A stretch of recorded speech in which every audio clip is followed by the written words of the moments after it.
গত 19 তারিখে দিনহাটায় কেন্দ্রীয় মন্ত্রী ও রাজ্যের মন্ত্রীর সংঘর্ষের ঘটনা এবং দিনহাটা মহকুমা পুলিশ আধিকারিকের আহত হওয়ার ঘটনায় দুজনকে গ্রেপ্তার করল পুলিশ। কোচবিহার জেলা পুলিশ সুপার সূত্রে জানানো হয়েছে, ধৃতদের নাম আলামিন শেখ এবং জনাব আলী। তাদের মধ্যে আলামিন শেখকে গ্রেপ্তার করা হয়েছে দিনহাটা মহকুমা পুলিশ আধিকারিককে মারধরের ঘটনায় পুলিশের পক্ষ থেকে দায়ের হওয়া স্বপ্রণোদিত মামলার ভিত্তিতে।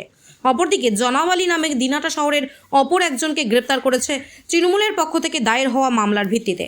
উল্লেখ্য, গত 19শে ফেব্রুয়ারি দিনহাটা পাঁচ মাথার মোড়ে কেন্দ্রীয় ও রাজ্যমন্ত্রীর সমর্থক এবং নিরাপত্তা রক্ষীদের মধ্যে তুমুল সংঘর্ষ হয়।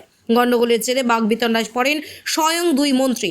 ঘটনায় মাথায় গুরুতরভাবে আঘাত পান দিনহাটা মহকুমা পুলিশ আধিকারিক ধীমান মিত্র। আর তারপরেই দিনহাটা থানা পুলিশের পক্ষ থেকে একটি স্বপ্রণোদিত মামলা করা হয় এবং অপরদিকে তৃণমূল কংগ্রেসের পক্ষ থেকে স্বরাষ্ট্র প্রতিমন্ত্রী নিশীথ প্রামাণিককে প্রধান অভিযুক্ত করে মোট 45 জনের নামে অভিযোগ দায়ের করা হয়। আর সেই সব মামলার ভিত্তিতেই পুলিশ এই দুইজনকে গ্রেপ্তার করে।